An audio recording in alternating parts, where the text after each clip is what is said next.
Gisele tocou num assunto usando uma expressão, algo como a centelha divina, o princípio divino que está por trás de todos os seres humanos, todos os seres vivos, notadamente os humanos.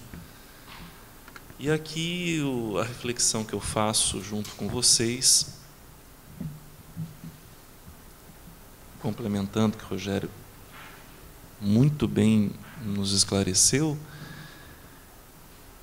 é que nós vemos doutrinas espiritualistas, e aí a gente pode citar a revelação espiritual, o espiritismo, entre outras, teosofia, que tentaram, ao tempo em que surgiram, por exemplo, no final do século XIX, nos apontar, ainda que sem toda a estrutura de informação complexa de hoje em dia, que permite que a gente entenda isso que o Rogério falou, tentaram nos apontar que, por trás de cada ser humano, existe um eu imortal, só que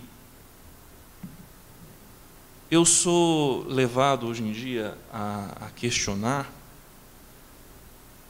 e a pensar ou perceber que essa expressão ou esse esclarecimento que essas doutrinas tentaram nos deixar, ele é, obviamente, incompleto. Por quê? Porque fatalmente houve um erro em associar meramente a estrutura espiritual que se liga a essa estrutura biológica como um eu divino. O que eu estou querendo dizer com isso, de forma mais objetiva?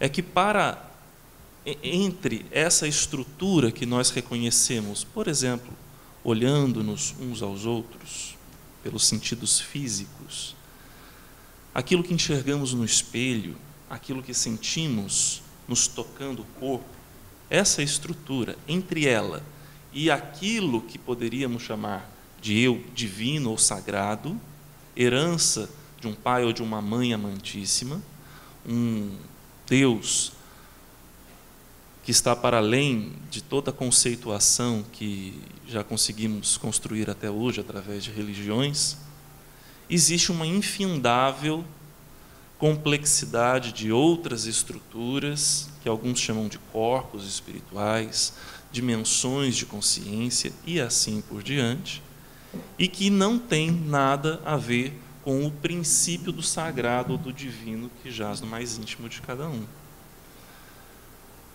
Parece um pouco petulante da minha parte, e se parecer, eu peço desculpas por isso, mas, de fato, não é simplório desse jeito como até hoje nos acostumamos a pensar, mesmo dentro do espiritualismo moderno do mundo.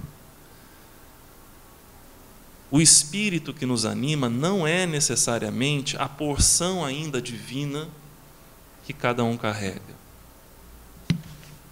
O espírito que nos anima, uma personalidade espiritual que está por trás das influências sobre o nosso cérebro via sinapses, via conexões com microtúbulos que o Rogério falou, via conexões que ocorrem no nosso cérebro. Esse espírito ainda não é a porção do sagrado, mas o espiritismo nos mostra que, de forma resumida, todo e qualquer ser humano, ele é um conjunto de espírito, corpo biológico, e um intermediário chamado de perispírito, ou aquilo que envolve o espírito. Para além desse espírito que a revelação espiritual apontou, existe muito mais. Muito mais. Para além das estruturas do corpo mental, além das estruturas do corpo emocional, para além das estruturas até do chamado corpo búdico, existem outras questões que nós humanos ainda não estamos familiarizados, porque o nosso conhecimento ele está baseado, ou aquilo que a gente chama de conhecimento, está baseado nesses aspectos, fora o contexto das explicações científicas que Rogério nos deu. Ele está baseado o quê? Nas informações que as religiões nos passaram, nas informações que algumas doutrinas espiritualistas nos transmitiram, em épocas diversas. Acontece que hoje, para a gente conseguir ter uma compreensão mais profunda sobre o que é a porção divina dentro de cada um, eu penso que precisaríamos, não sei se a expressão correta seria abandonar todas as nossas supostas certezas quanto a esses assuntos, para ter espaço suficiente dentro da mente para pensar o que é diferente disso, para o que está além, para o que transcende a isso. Seria um pouco ingenuidade, ou muita ingenuidade da nossa parte, achar que tudo que nos foi legado até o momento, essas estruturas da complexidade multidimensional do ser humano, é o todo da questão. Não. Hoje o ser humano ele está começando a engatinhar dentro desse contexto e precisa aliar as informações que hoje a ciência consegue alcançar, notadamente através da ciência quântica, com alguns preceitos dessas doutrinas multimilenares, para que a gente consiga se aproximar um pouquinho mais sobre o que vem a ser a porção divina dentro de cada um de nós. Eu não vou fazer essa explicação como algo conclusivo. É uma reflexão em forma de convite para que a gente possa se dispor, se assim achar que deve, a pensar que pode ser que exista algo mais para além dessa estrutura básica de corpo, corpo espiritual e espírito. Será que o que chamamos de porção do sagrado se resume a esse espírito? Ou essa porção do sagrado é algo ainda muito mais além, muito mais complexo de se entender do que o que até aqui a gente fechou como um conhecimento pronto? Tem algo a mais. Então, esse é um convite em forma de pergunta que eu faço a vocês. Inclusive, eu quero deixar uma pergunta politicamente incorreta, e não só politicamente incorreta, religiosamente inadequada, que é a pergunta reflexiva, não afirmativa, que faço a vocês da seguinte forma: será que todos os seres vivos, será que todos os seres humanos têm em si essa porção do sagrado? A certeza religiosa nos diz que sim. Mas se nós formos além da certeza religiosa, ou das verdades religiosas, das crenças religiosas, será? Porque isso implica em grandes transformações na nossa forma de pensar e compreender a existência multidimensional do ser humano. Ok? Fica aí essa reflexão. Também ela já agradece novamente ao Elan e a todos. Que maravilha, né? Belo Horizonte, Florianópolis, tudo conectado no mesmo momento. E parece que o tema, a discussão, vai ganhando uma concatenação, né, proposital, porque a próxima questão fala de como reagir à culpa dogmática. É uma pergunta dirigida ao Jean-Val Elan, mas eu acho que cabe a todos da mesa. E a tese é a seguinte: quando vemos o ser humano como filho desgarrado de Deus, tudo o que o ser humano faz para o bem remete a um retorno a essa divindade. Quando nos vemos como seres frutos de uma realidade imperfeita e em nossa imperfeição existencial nos movemos a mudar nossos atos, tomamos as rédeas da situação e nos livramos da culpa que muitos dogmas trazem. Qual o peso dessa culpabilização dogmática sobre o desenvolvimento do ser humano? Dirigido ao Jean-Val. Eu gostaria de comentar, porque eu tenho certeza de que a minha resposta vai ser totalmente diferente dos meus colegas de mesa, né? Então, primeiramente, eu não sou culpado de absolutamente nada. Nada. Nada, nada, nada. Como meu querido amigo e irmão Paulo falou, não pedi para nascer. Nenhum de nós pediu para nascer. E assim sendo, posso ser culpado do quê? Então a gente cresce dentro desses dogmas, né? Dentro dessas tranqueiras. Me perdoe quem pensa o contrário, eu respeito qualquer tipo de pensamento, mas eu tenho a liberdade de expor o meu também, né? Eu não posso viver numa sociedade. Eu já vivi nessa sociedade, eu já vivi no meio de dogmas, eu já abri mão de tudo. Eu tenho 5 livros publicados que eu tirei de circulação, representaram na época 75 mil reais, muito dinheiro para mim, principalmente, muito dinheiro. 75 mil reais de custo naquele tempo. Por quê? Simplesmente porque eles não condiziam mais com o meu modo de pensar.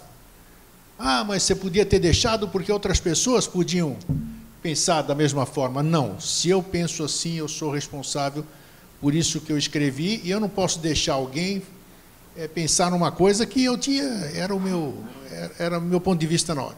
Então, eu não sou culpado de nada, e acredito que ninguém também é culpado de absolutamente coisa alguma.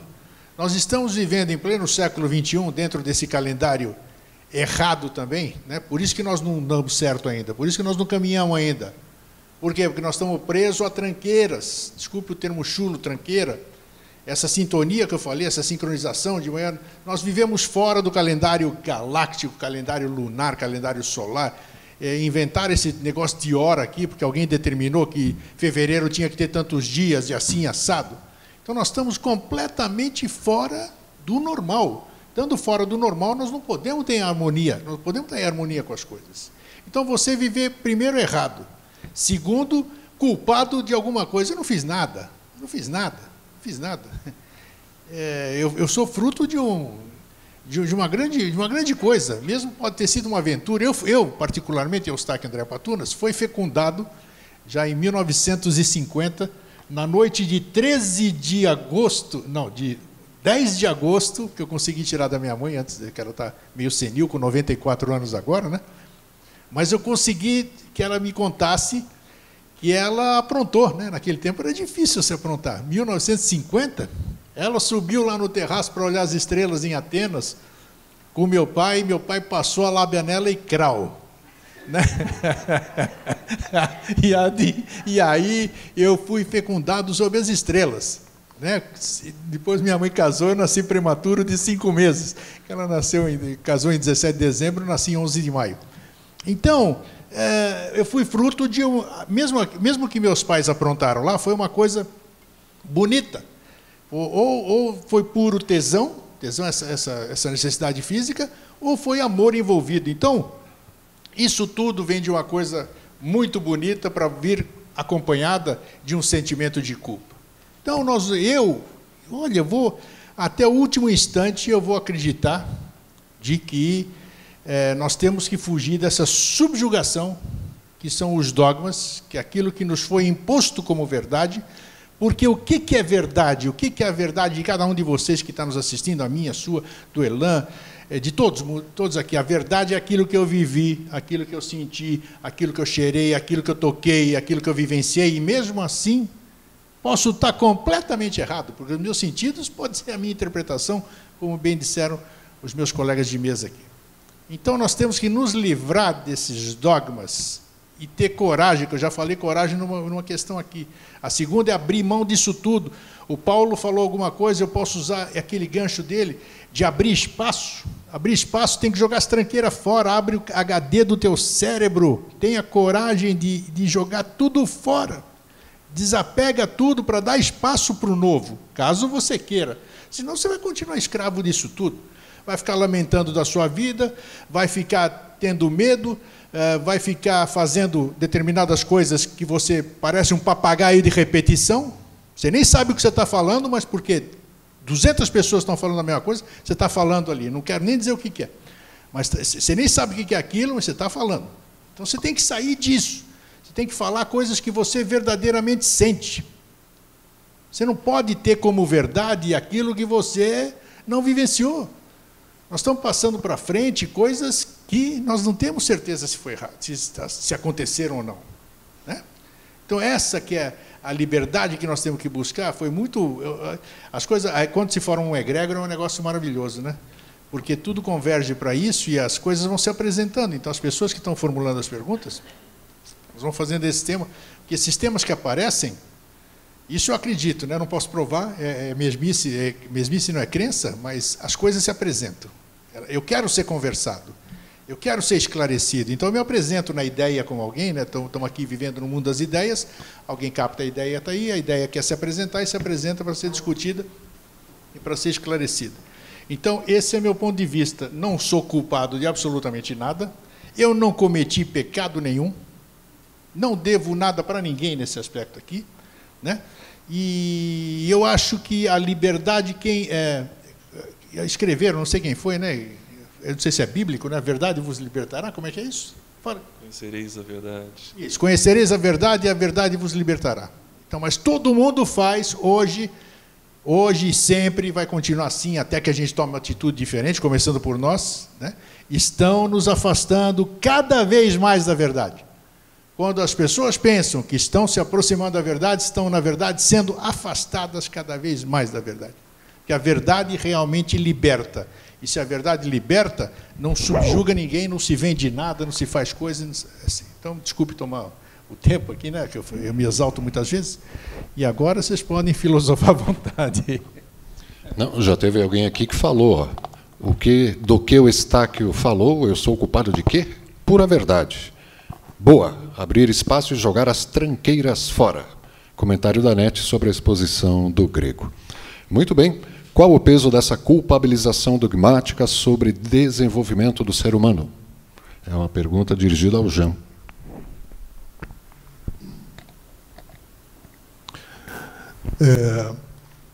A primeira vez que eu escutei uma música de John Lennon, logo que os Beatles se separaram, a música chama-se Gimme, ou seja, Give Me Some Truth. Dei-me alguma verdade, né? Em que ele, inconformado pelo fato de que para onde ele olhava ele só escutava mentiras de políticos, de religiosos. E John Lennon foi um cara que, num tempo difícil, ele não aceitava o peso que se colocava sobre os ombros humanos de certas culpas ou das culpas que... E quando eu escutei aquela música, aquilo foi muito importante para mim, porque na minha adolescência eu comecei a desconfiar então das verdades que eu estava colecionando como aluno marista, como bom candidato a ser católico, etc. e tal. Porque qual é o problema de toda essa história? É que há milênios nós fomos condicionados a acreditar num monte de tranqueiras, como diz o meu irmão Stack, que nada tem de verdadeiro, e deixamos de ter a capacidade de buscar, de fato, o que é verdadeiro. Soren Kierkegaard, filósofo dinamarquês, diz que o homem, a mulher, o ser humano se engana de duas maneiras. Uma, acreditando no que não é verdade, e dois, deixando de acreditar no que é verdade, porque não consegue perceber. Qual o problema? O problema é que, na hora em que você analisa o que de mais antigo existe na história humana, que são as mitologias, que é um assunto de amanhã, à tarde, você percebe que houve um probleminha nessa história de criação do universo, um outro probleminha nessa história de criação da vida, e um outro probleminha na criação da vida inteligente nos moldes em que ela surgiu através da espécie Homo sapiens aqui na Terra. Esses probleminhas, as mitologias falam e a gente não compreende. Mas, na hora em que você faz a leitura dos fatos, você percebe que há pelo menos 52 focos de registro da humanidade de que eles, os nossos ancestrais lá atrás, sabiam de histórias estranhas, e uma delas é que alguém errou na conta ou no jogo de dados, e os seres humanos que passaram a existir a partir de um certo tempo dispunham de uma racionalidade que até então ninguém tinha. Então as mitologias dizem o quê? Que os tais deuses que estavam por trás dessa tentativa de criar novas espécies e se surpreenderam porque surgiu um Homo sapiens desse jeito, tomaram um susto e perceberam que a trava genética que Gisele falou nas travas,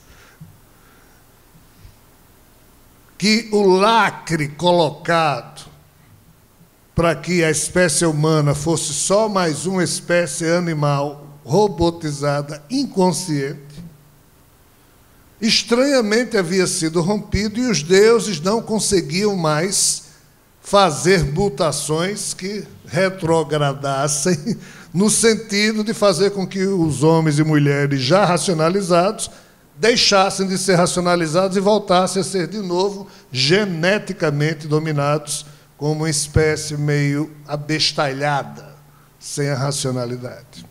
Então, as mitologias dizem que os deuses, em percebendo que haviam perdido o controle genético sobre os tais lacres ou travas de mais uma espécie animal que deu um salto quântico que se tornou racional, aí eles se perguntavam, e agora, como é que a gente vai controlar esses seres humanos? Aí eles descobriram que, como eles não podiam mais fazer mutação genética, repito, que rebobinasse a fita, eles criaram uma nova maneira, através do temor.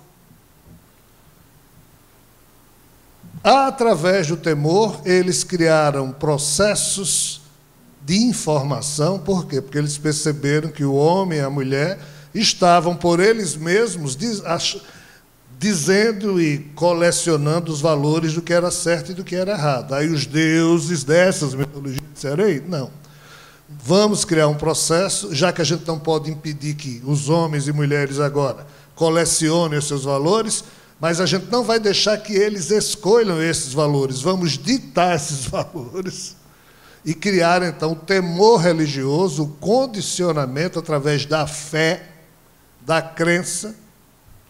E assim, os homens e mulheres foram, após conquistaram a liberdade genética, foram de novo condicionados, mas agora pelo controle psíquico, psicológico, ou seja, lavagem cerebral, ou seja, condicionamento.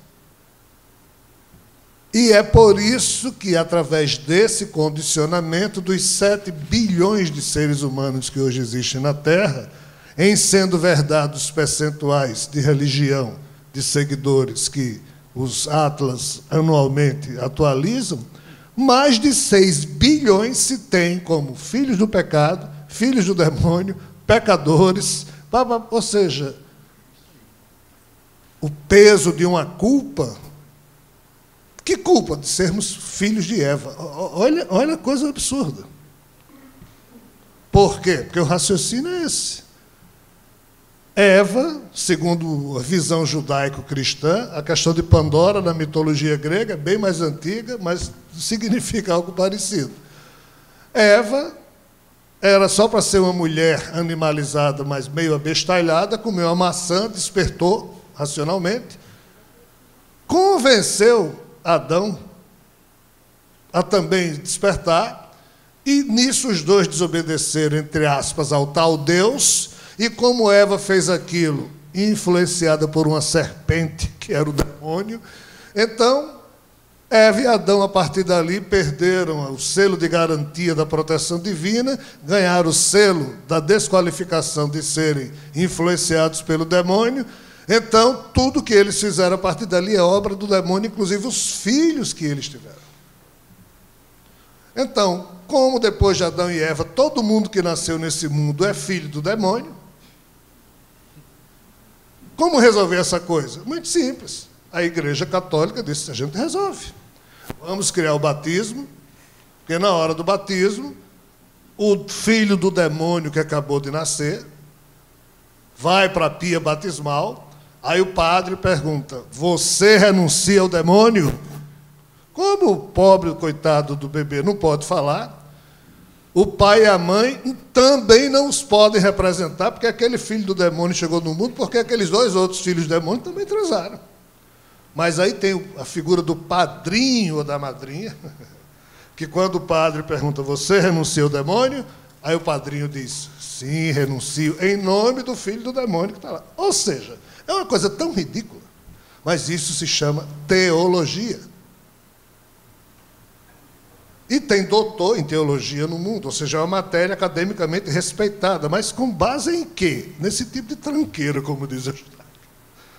que justifica o fato de todo mundo na Terra ser filho do demônio, mas continua vivo porque a Igreja Católica... Mas é isso que nós fomos condicionados a pensar. Pessoas que eu amo sofrem ou sofreram porque, devido à obrigação de ir à missa toda semana, quando não mais podiam ir à missa, se sentiam pecando porque assistiam a missa pela televisão. Então, nós sofremos pelo nosso nível de compreensão viciada das coisas. Mas esse nível de compreensão viciada das coisas, que vem há milênios, foi imposto por figuras que nos rodeiam, que, em tendo perdido o controle genético da humanidade, começaram a controlar pela crença, pela fé, pelo temor. Isso lá atrás, tudo bem, mas nós estamos no século XXI. Aí você se pergunta como é que hoje em dia tem gente que mata em nome de Alá para ser recebido no céu por 70 virgens. Então você começa a identificar o tamanho do peso da ignorância e da nossa cretinice humana, em ainda hoje acreditarmos em coisas que a gente até admite lá na ancestralidade. Os nossos ancestrais tenham acreditado, mas nós também somos. Está no DNA e está no nosso psiquismo. Emancipar-se em relação a isso é ter um esclarecimento além do que é disponível, porque as religiões não esclarecem, elas mandam você estacionar naquela zona de conforto, de você ir ao culto, pagar, de você ir à missa, tomar hóstia, de você ir a um centro espírita, tomar água fluidificada, e assim você troca os seus problemas, vai mantém-se estacionado naquele tipo de crença. Agora, emancipar, esse é o problema. Aí entra o inconformismo, aí entra a reflexão, entra a ousadia. Eu, para parar de fazer isso, ou seja, o sinal da cruz antes de dormir, eu passei minha vida inteira fazendo isso como aluno marista. Um belo dia, disse, mas por que eu estou fazendo isso? E cadê eu ter coragem para parar de fazer isso? Quando eu ia dormir, eu fazia para poder dormir bem, até que eu comecei a lutar com isso. Mas não é fácil você se emancipar, ou seja, se reformar intimamente, se esclarecer, porque o peso da ignorância é grande. E quanto maior for esse peso, maior é o tal sentimento de culpa, que faz com que o ser humano não desperte nele as suas próprias potencialidades, mas que ele transfira a outros para que esses outros façam por ele o que ele próprio deveria fazer.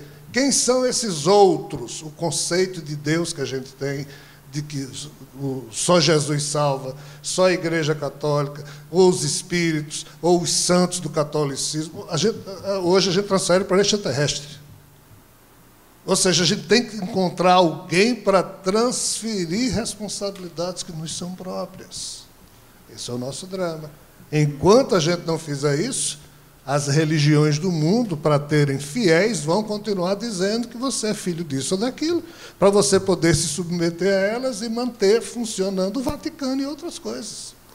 Qual é a única instituição que existe há 2000 anos, aliás, há 1.700 anos e funciona muito bem? O Vaticano, pessoal. Não tem outra instituição na história humana. Mas por quê? Porque vive da fé, da ignorância, do peso da culpa das pessoas. Então, quando é que a nossa geração vai se libertar disso? Muito difícil essa resposta. Mas as gerações do futuro, será que ainda vão herdar da gente esse tipo de esquisitice? Parece que sim, mas elas não mais terão o saco de conviver com isso, do jeito que mais de 6 bilhões de pessoas hoje na Terra ainda têm. Então, é um assunto para a gente refletir. É um tema muito precioso, mas difícil de ser compreendido, porque mexe com as coisas que nós colecionamos no nosso coração.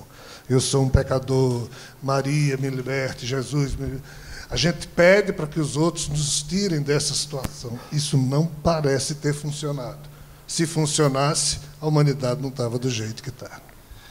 É compreensível que a gente, ao usar como base de reflexão, como disse na resposta anterior, doutrinas que abraçamos, religiões que abraçamos, é comum a gente pensar que essa metodologia aplicada ao ser humano aos seguidores dessa ou daquela religião, a metodologia do medo, ela teria servido para uma época, já que, como normalmente escutamos, o povo daquele tempo era um povo muito rudimentar, era um povo muito violento, era um povo muito primário em termos de se submeter aos seus impulsos, à sua violência, etc. e tal.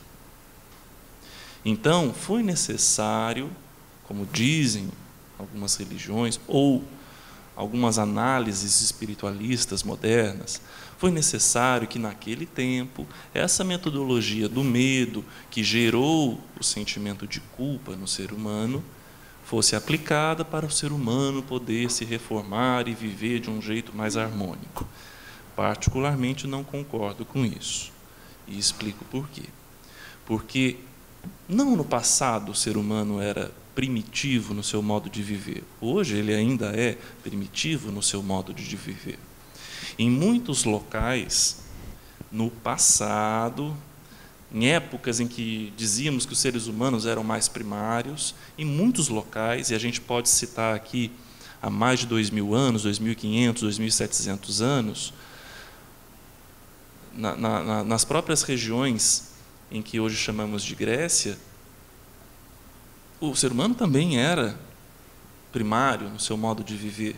No entanto, ali fecundou filosofias ou uma abordagem filosófica que, na verdade, engrandecia as possibilidades dos seres humanos, o instruía para que ele, em assim vivenciando aquelas reflexões, aquelas análises mais profundas, pudesse se transformar a partir do esclarecimento e não a partir do temor, e não a partir da sensação de que é culpado por uma situação que ele sequer tem participação. Então, eu discordo bastante dessa premissa utilizada de que, em algum momento, a metodologia do medo e da culpa, ela foi necessária para conduzir o ser humano ao seu alinhamento, a não ser que a gente esteja falando alinhamento do ser humano a alguém, a algum Deus específico que sempre pretendeu dominar a humanidade. Aí você entende a proposta dessa metodologia. Será que não foi isso? É uma coisa que todos nós devemos nos questionar, e alguns dos chamados livros sagrados apontam para isso. Você lê o Antigo Testamento bíblico, você lê a Torá, que é parte dos primeiros, são os primeiros livros da Bíblia, e você vê um ser que nós chamamos de Javé, Yavé, Jeová, tentando o tempo todo conduzir o ser humano e mostrando que ele é culpado por muitas das coisas que aconteceram, que ele é um pecador e que ele só vai se tornar um alguém correto se for obediente. Mas para ele ser obediente, ele tem que temer.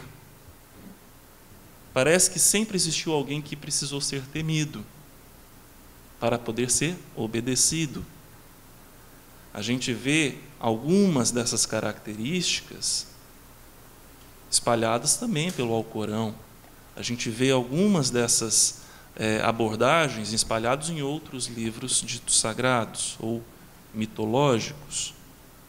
O que nós devemos sempre perceber é que há um poder no esclarecimento e no conhecimento, que, independente da época em que esse conhecimento ou esclarecimento tenta ser posto para a humanidade, ele vai gerar frutos muito positivos.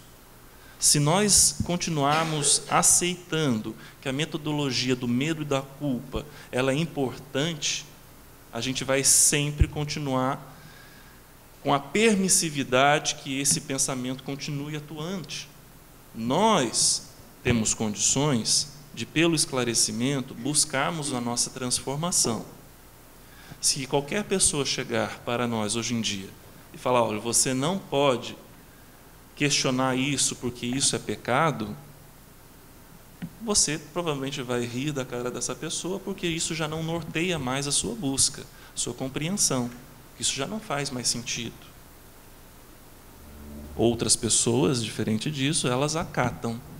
Por quê? Porque tem um pensamento crédulo, um pensamento totalmente adestrado nessa direção, por esses princípios. Então, o que o ser humano mais precisa? Eu penso que o que o ser humano mais sempre precisou não é de um alinhamento com um Deus, ou com deuses, ou com seres celestiais. O que ele mais precisou, sempre, independente da época, é de liberdade. Liberdade para agir, liberdade para sentir, liberdade para pensar. O mecanismo e a metodologia da culpa e do medo, uma e outra são interdependentes, ela jamais conduz o ser humano a isso. Muitos de nós entendemos que, pelo abraço religioso que a gente faz com a fé, por exemplo, cristã, católica, protestante, e o espiritismo também se contaminou em alguns casos, a gente imagina que se eu não estiver alinhado com essa verdade, Deus, a gente toma Deus como verdade, a gente confunde que Jesus disse de conhecereis a verdade e a verdade vos libertará. Jesus estava falando de um conhecimento gnóstico profundo ali naquele momento. Então Jesus, pelo menos nas traduções que chegaram até ao tempo atual, Jesus se considerou a verdade. Eu sou o caminho, a verdade. Então, a ideia que os cristãos, os seguidores dos movimentos cristãos de uma forma geral, assumiram é de que, se eu não estiver alinhado com esse Deus, igualam Jesus a Deus por conta do que foi decidido lá atrás nos concílios da igreja, eu estou em pecado, eu não terei garantido a minha salvação da danação eterna do inferno. Acontece que não para-se para pensar que a verdade, ela não é necessariamente um alguém. Nunca foi alguém e talvez nunca será. A verdade, talvez, a verdade que nos conduz à liberdade, talvez seja o bem mais precioso que a gente pode cultivar e buscar constantemente.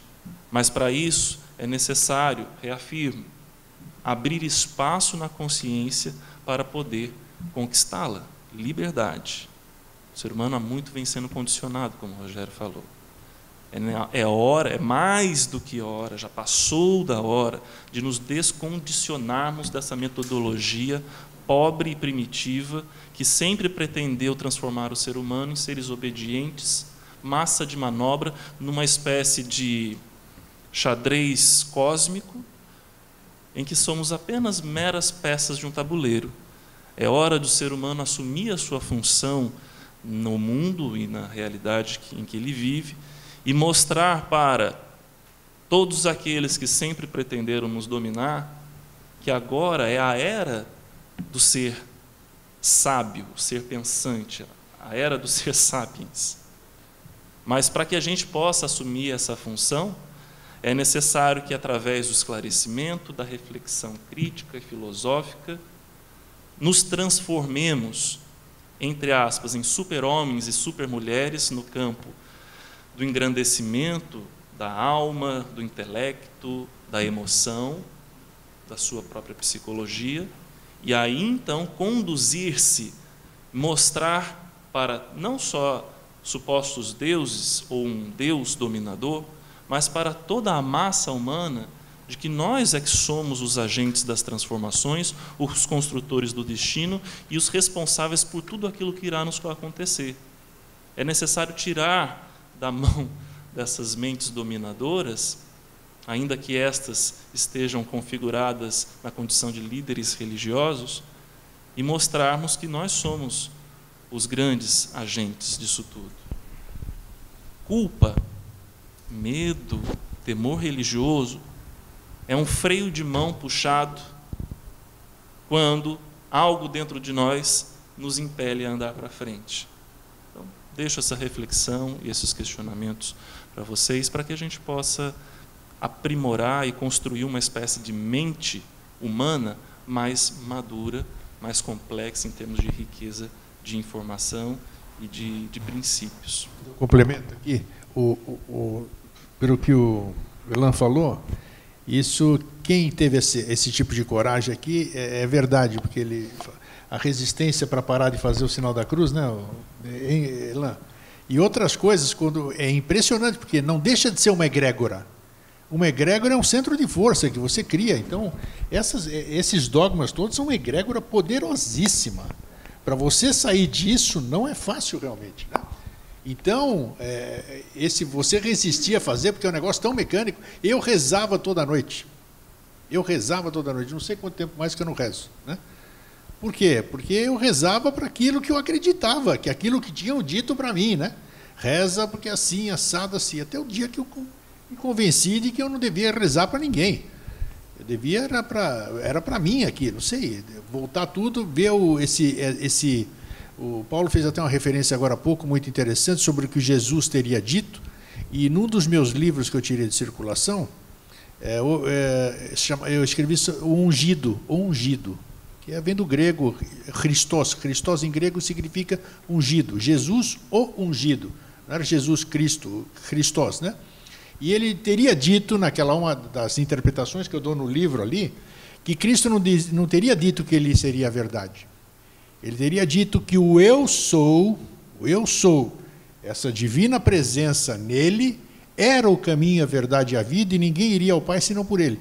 Então, eu prefiro acreditar assim, vamos dizer, eu sou o Eustáquio, o Marcelo você o Elan você é o caminho, a verdade e a vida, e você que vai trazer o teu futuro, você que vai fazer o seu caminho, você é o caminho, a verdade e a vida. Você que cria e você que leva adiante. Bom, só para complementar isso, essa resistência é muito grande, então para eu deixar de rezar, vocês não fazem ideia. Chegar deitado de noite e você simplesmente fazer uma reflexão sobre o seu dia, depois de passar 60 anos, 50 e poucos anos, fazendo aquela oraçãozinha decorada toda noite, ou então aquele papo agradecendo. Então, hoje, para você se desfazer disso, é uma coisa muito complicada, realmente. Viu? E foi muito bom você lembrar isso, viu, Elan? Um rápido comentário, também fazendo justiça a uma coisa que você falou. A tesão dos seus pais, né? Quando ele falou que os pais transaram no telhado, nós brasileiros achamos que é em cima de telha, mas na Grécia não tem telhado, tem terraço. Então a transa foi em cima de um terraço. Tá? Casualmente parece que o assunto foi se desenvolvendo para esse fechamento aqui, ó. Dirigida ao Jean Val, mas acho que cabe a todos aqui, inclusive a plateia. É bem curta. Para onde nós, entre aspas, humanos, estamos indo? Temos salvação? Estamos indo para onde nós formos. Ou ousemos ir. Não existe salvação.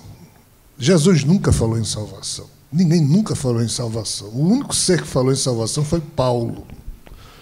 Paulo foi alguém que, entre aspas, trabalhou por Jesus, em nome de Jesus, mas nunca conheceu Jesus. Paulo foi o cara que Jesus, em vendo que os apóstolos ficaram com medo depois da sua crucificação, e eles não iam, entre aspas, levar a mensagem dele, ele apareceu para Saulo, que era ainda um perseguidor de cristãos, e Saulo, então, largou aquela função que ele tinha no Sinédrio, assumiu o nome de Paulo, e Paulo é que criou o conceito de salvação. Mas Paulo criou o conceito de salvação, ou seja, de justificação pela fé, porque ele achava que Jesus ia voltar no tempo da vida dele. Então ele dizia, vocês têm pouco tempo, vamos nos salvar, porque quando Jesus chegar, vai nos julgar. Então, assim, é um conceito que hoje o protestantismo assumiu, mas isso não existe. É uma das tranqueiras que Eustáquio se referiu. É uma tese religiosa, teológica, que, de fato, muito útil para muita gente, mas para quem quer dar uns passos no sentido vertical do progresso espiritual e se livrando desses medos, desses temores, Salvação é mais um desses conceitos que nos fazem partir do pressuposto que a gente já é filho do demônio e que precisa de salvação. Nós não temos isso nos nossos ombros, isso é falso. Agora, quem caminha pela vida sob a égide desse tipo de crença, chega onde todos os que têm medo chegam. Ou seja, de forma digna, pessoas maravilhosas passaram sua vida inteira orando, rezando, e com medo, etc., etc., recebendo extrema-unção na hora da morte, pedindo perdão pelos pecados, né? Mas nem todo mundo tem a sagacidade de um Voltaire. Voltaire, filósofo francês, brigou com a igreja a vida inteira, não com Deus, não com Jesus, mas com a igreja. Aí Voltaire, já depois de ter humilhado todos os cardeais e padres da França, já velhinho, na hora da morte, aí a igreja disse: vamos agora dar um golpe em Voltaire, vamos fazer uma jogada de marketing, vamos mandar 2 padres visitar Voltaire para dar a extrema-unção. Não é possível que ele, fraco como está, não tenha medo e não aceite a nossa bênção. E assim 2 padres foram falar com Voltaire. Voltaire, lá, já na hora da morte, aos padres: nós estamos aqui em nome da misericórdia de Deus, viemos lhe dar o perdão pelos seus pecados, nós estamos aqui em nome de Deus, nós estamos aqui em nome de Deus. Aí Voltaire levantou a mão e disse: suas credenciais, por favor. Aí os padres... ou seja, Voltaire morreu sem a bênção da igreja, porque ele não tinha medo. Ele repousava no seu próprio pensamento, na sua honestidade de princípios e de propósitos. Mas quem não se alinha com a filosofia de vida vai depender da fé, do medo, do temor. Aí essas religiões dominam. Que seja, para boa parte da humanidade, que só sabe viver assim, elas são necessárias. Mas para outra parte ou a minoria já não dá mais. Para a gente não dá mais. Por isso que a gente está aqui. Então, respondendo à pergunta, salvação ninguém precisa. Cada um de nós é, entre aspas, o piloto do seu próprio destino. A semeadura é livre, a colheita é obrigatória. Então, a gente vai colher o que semeou. Mas isso não é questão de salvação. É de mérito e de demérito, pessoal. Agora, para onde vamos? Para onde nós decidirmos ir. A frase que eu tenho para mim mesma é a mais trivial e tola possível, mas quem caminha, eu já disse isso hoje aqui, por onde todo mundo caminha, chega onde todo mundo chega. As nossas gerações humanas anteriores todas chegaram no mesmo ponto, ou seja, transmitir um legado para a geração seguinte horroroso. Legado de medo, de pavor, de temor, de subserviência, de pouca criatividade, de nenhuma ousadia. Só os dionisíacos é que tinham rebanho humano, não. Então, eu prefiro caminhar por um caminho que eu próprio escolhi. Onde é que eu vou chegar? Eu não sei. Mas eu vou. Porque este caminho aqui eu posso exercer o meu código de princípios e de propósitos. E isso me basta. Se eu tiver certo ou tiver errado, ou não, dependendo do modo como eu caminhei, eu, entre aspas, irei colher o que eu semeei. Mas não é Deus que vai... Esses seres são muito amorosos, estão acima desse tipo de esquisitice. Estou falando dos conceitos superiores de divindade, não esse tipo de esquisitice que a gente vê nos livros que nós herdamos. Então, assim, para onde é que nós vamos? A humanidade é que vai escrever a sua história. Agora, ela está condicionada a só ir numa direção, só que não tem chegado em lugar algum. Então, nós temos que facilitar o trabalho das gerações futuras. Como? Nos libertando dessa esquisitice de crença pelo medo, pelo temor, e dando passos, não de rebeldia, mas de inconformismo, de ousadia. Aonde é que isso vai dar? Não sabemos. Eu prefiro por aqui. Aonde é que eu vou chegar? Não me interessa. Qual o resultado que vai ter? Não me interessa, mas enquanto eu estiver caminhando, eu estando pacificado no meu coração e na minha mente, eu não preciso de muito mais. Quando eu escuto um assunto relacionado a para onde vamos, concordo com o que o Rogério fala, a gente vai para onde a gente for. Ou seja, é uma resposta muito sábia, né? Todo mundo vai para onde for. E, de fato, só que a gente só percebe para onde vai depois de caminhar numa determinada direção. Penso que a gente precisa desenvolver a consciência da direção que quer seguir, ou seja, com o que eu quero me alinhar e, dependendo do caso, o que eu quero produzir no meu caminho. Inúmeros caminhos existem e estão disponíveis à nossa frente na questão do engrandecimento pessoal e a sua cota de contribuição para o progresso do todo. E essa reflexão me faz lembrar um trecho da história de Alice no País das Maravilhas. Quem já leu ou já assistiu o desenho, que é fantástico, não só criança, todo adulto deveria assistir e ler sobre Alice no País das Maravilhas. Certa feita, Alice, depois de já ter entrado na toca do coelho, ela se deparou com um local em que existiam vários caminhos à frente dela, com várias direções. Ali ela encontra o gato numa árvore. Lembra daquele gato com aquele sorrisão? E ela pergunta para o gato: gato, qual dessas direções eu devo seguir? O gato, sabiamente, ironicamente, pergunta para Alice: menina, onde você quer chegar? E Alice responde: eu não sei. Aí ele diz: se você nem sabe onde quer chegar, qualquer caminho serve para você. Na nossa vida, a gente não tem um objetivo interno que nos norteia, a não ser que a gente crie esse espaço na nossa consciência para refletir a respeito. O fato é que a gente nasce nessa vida sem um manual de voo, o manual do uso desse veículo, não sabemos qual o propósito da existência, não refletimos, portanto, sobre isso, vamos seguindo por qualquer caminho e muitos dos caminhos que a gente trilha não chegam a lugar nenhum. Então, penso que, assim como tento aplicar na minha vida, é necessário ter a consciência do caminho que você quer trilhar, no sentido de esse caminho se alinhar com os seus propósitos mais profundos que norteiam a sua existência. Bem, a pergunta foi no plural, né? Para onde nós vamos, né? Eu vejo o seguinte: nós vamos para uma coisa muito ruim. Pode parecer pessimista o que eu estou falando, mas não pode ser diferente, né? Eu faço um programa há 13 anos onde a gente sempre fala de mudança de consciência, de transformação. Elan, Paulo já participaram muitas vezes, vão participar outras tantas, eles sabem o escopo do programa, tudo, mas a gente vê uma realidade que é diferente, né? Então, eu acho que a humanidade está caminhando para o caos. Podemos estar dizendo que nós estamos no caos, mas eu acho que pode piorar e vai piorar.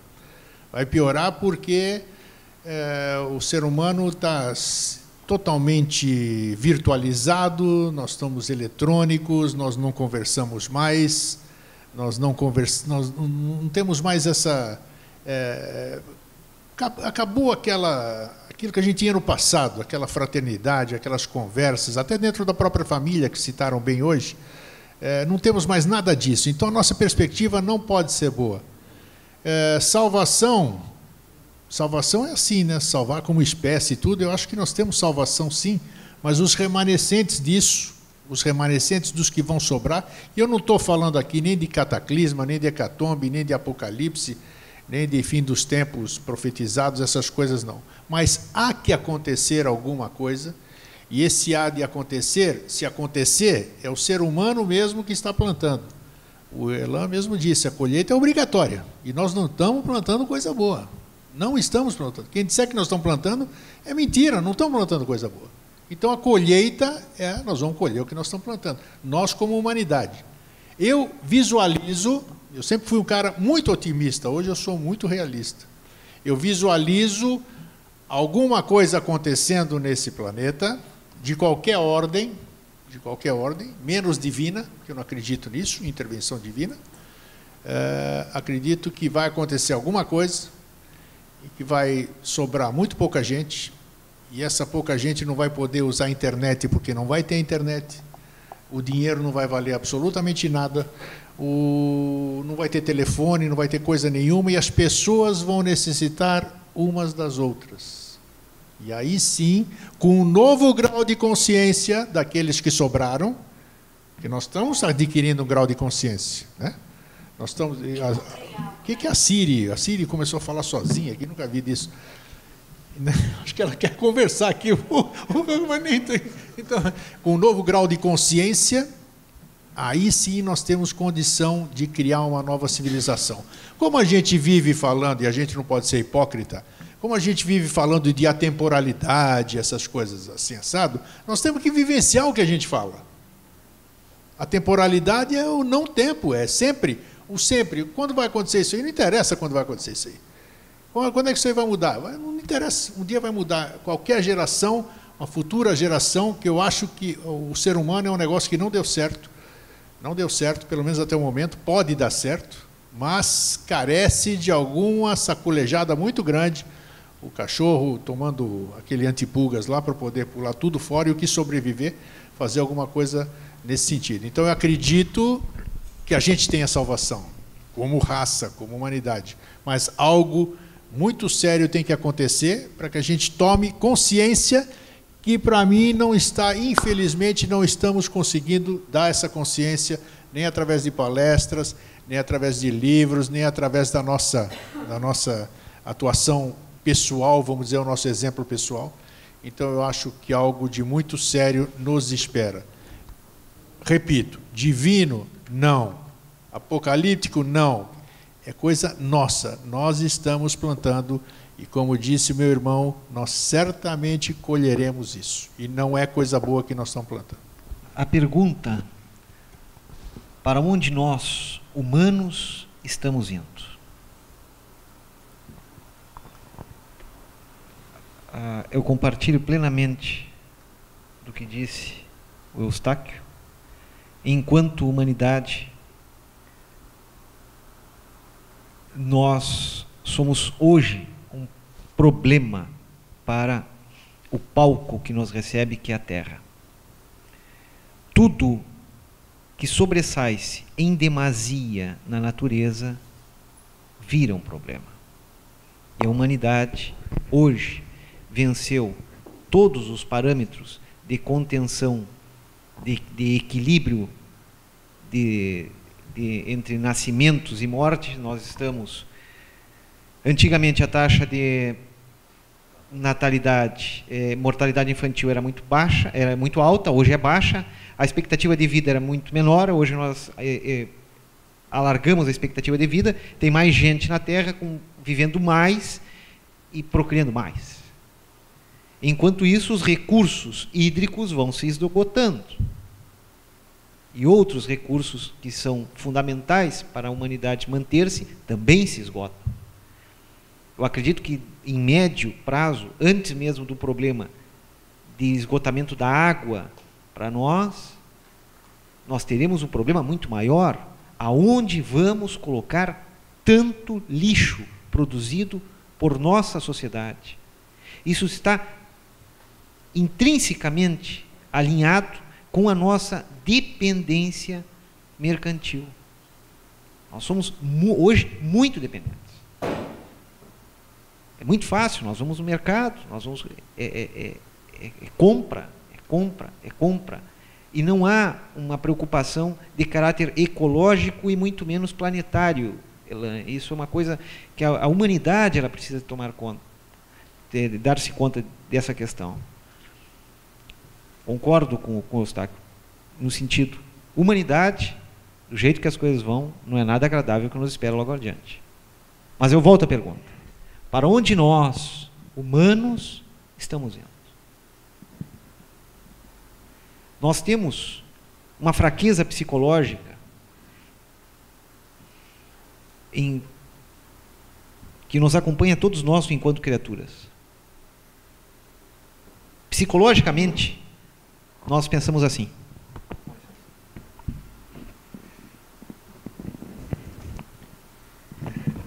eu não cheguei aqui de braço dado com eles, e eles não chegaram aqui de braços dados comigo. Nós não chegamos na Terra de braços dados uns com os outros, e não vamos embora de braços dados uns com os outros. Nós chegamos sozinhos. A nossa experiência é solitária, muito embora estejamos numa coletividade. As nossas experiências, aquilo que nós vamos colher de tudo que nós vivemos, é nosso, porque é isso que nós vamos levar quando daqui formos embora. Portanto, para onde nós humanos estamos indo, eu consideraria para onde nós, eu, tu, nossa individualidade está indo.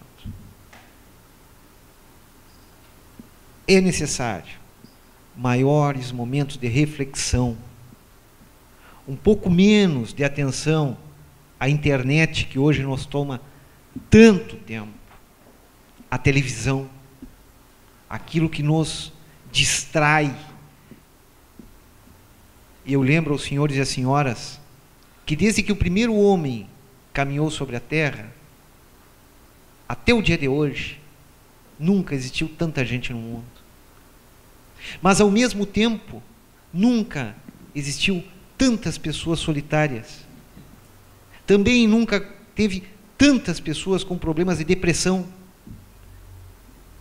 E hoje, a humanidade ocidental enfrenta um problema gravíssimo, que é uma verdadeira epidemia, que é o suicídio. Por quê? Porque nós estamos isolando-nos uns dos outros. Porque nós estamos isolando-nos a nós mesmos, de nós mesmos, em virtude de distrações, de superficialidades. O que nós precisamos é abrir os olhos da nossa consciência para dentro de nós mesmos, para nos conhecermos, para saber e fazer com que tu seja o teu melhor companheiro ao longo desta jornada. Não é tua mãe, não é teu pai, não é teu marido, não é tua mulher, não é teu filho, não é teu irmão. O melhor companheiro nesta jornada é tu mesmo. Passa mais tempo contigo mesmo. Sobre isso nós vamos falar um pouco hoje à tarde, a respeito de meditação e transcendência. Nós estamos muito preocupados em estarmos aqui de braços dados com os outros, mas nós não chegamos de braços dados e não vamos encontrar braços dados. A tua experiência é contigo mesmo.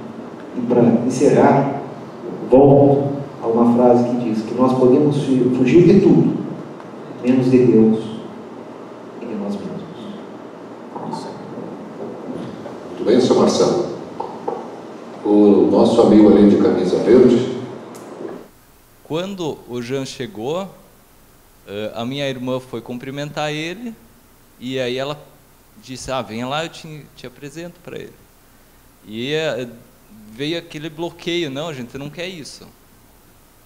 E aí ela foi cumprimentar, e ela veio de volta e estava me puxando, me arrastando para ir cumprimentar ele. E me veio aquela sensação, aí o corpo todo começou a reagir, porque estavam me aprisionando, estavam querendo me forçar a fazer algo que eu não queria, e ao mesmo tempo porque eu não quero fazer, eu não sei, mas eu não quero isso, eu não vou fazer. E aquela pressão, não, mas tu tem que fazer, é o certo, tem que ir lá. E até que ela desistiu, e aí ela foi embora e nem disse tchau para mim. Mas eu não fui cumprimentar. E provavelmente se ele viesse do meu lado, eu iria um passo para o lado. Foi aquela minha sensação. E aí eu comecei a refletir sobre isso. E começou a fazer sentido que existia uma coerência nisso.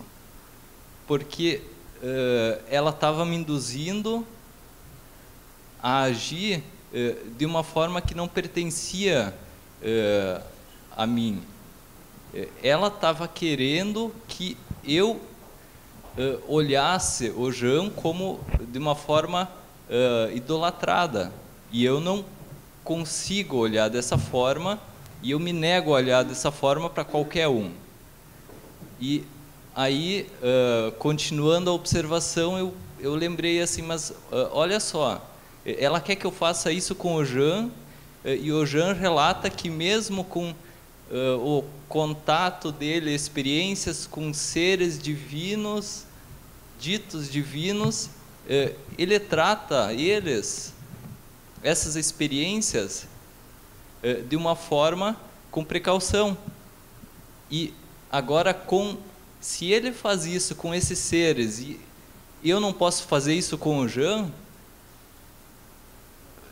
onde é que está essa coerência? Eu preciso ter o direito de dar essa mensagem para o Jean. No máximo, eu estou de olho em ti, mas não chega muito perto, porque eu posso ser... A sensação de precaução, ele pode me invadir e pode criar um ambiente em que eu me sinta desconfortável e perca toda a segurança e seja influenciado. Então, eu nunca havia pensado nesse momento, esse contexto, dessa forma, porque eu olhava para todas as coisas assim, sempre com precaução. E de repente, com o Jean, eu não posso ter precaução, eu preciso ir lá e idolatrar ele. E eu precisei lidar com isso nesse momento por essa sensação. É uma inquietação que eu preciso lidar com ela. Senão eu vou me encolher e não vou conseguir mais seguir adiante. Talvez essa inquietação, se eu não exteriorizasse ela, eu não iria aprender com essa experiência e eu ficaria preso numa espécie de apenas teoria dessas filosofias, mas que na prática, quando tu quer dar o primeiro passo, há um bloqueio mental e tu emperra e não vai mais. E foi esse momento assim que preferia morrer do que encarar isso. Mas aí eu criei o desafio para mim mesmo, tá? Então, se eu vou morrer, então eu igual vou fazer esse desafio e depois eu posso morrer, porque aí não tem problema. Então eu vou encarar ele primeiro, depois eu morro. E é algo assim que essa sensação de tu viver na pele essas filosofias, esses pensamentos, essas reflexões, e encarar elas, e é tão distante tu falar e tu fazer, é tão distante isso, que tu vê alguém fazendo, te inspira. E isso eu procuro observar muito, ver as pessoas fazendo, porque falar é muito fácil. E eu sentindo aqui na pele, agora eu consigo já observar o meu corpo como que ele desistindo de tentar me tirar dessa situação, porque eu já estou nela e já estou saindo dela. E já estou superando ela.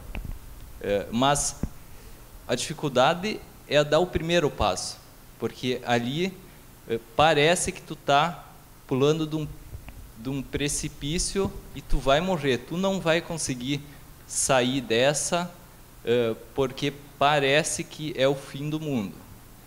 Mas como esse ambiente, as pessoas que estão aqui, elas têm uma filosofia de vida que já traz a coerência de criar esses desafios e essas inquietações em prática, então, se eu não fizesse isso agora, eu não faria nunca mais. E ainda bem que você feliz. Continuou inconformado e não se conformou em me idolatrar, porque você estaria fazendo um péssimo negócio. Que bom. Que bom. Obrigado. Que bom. Um abraço de longe. Que bom. Eu sabia que mamãe disse que minha avó disse quando eu nasci, que menino feio. Eu sabia que minha feiura era grande. Então tá, prazer em conhecê-lo. Beijo. Tranquilo, meu irmão, tranquilo. Obrigado no momento em que der, eu chego mais perto.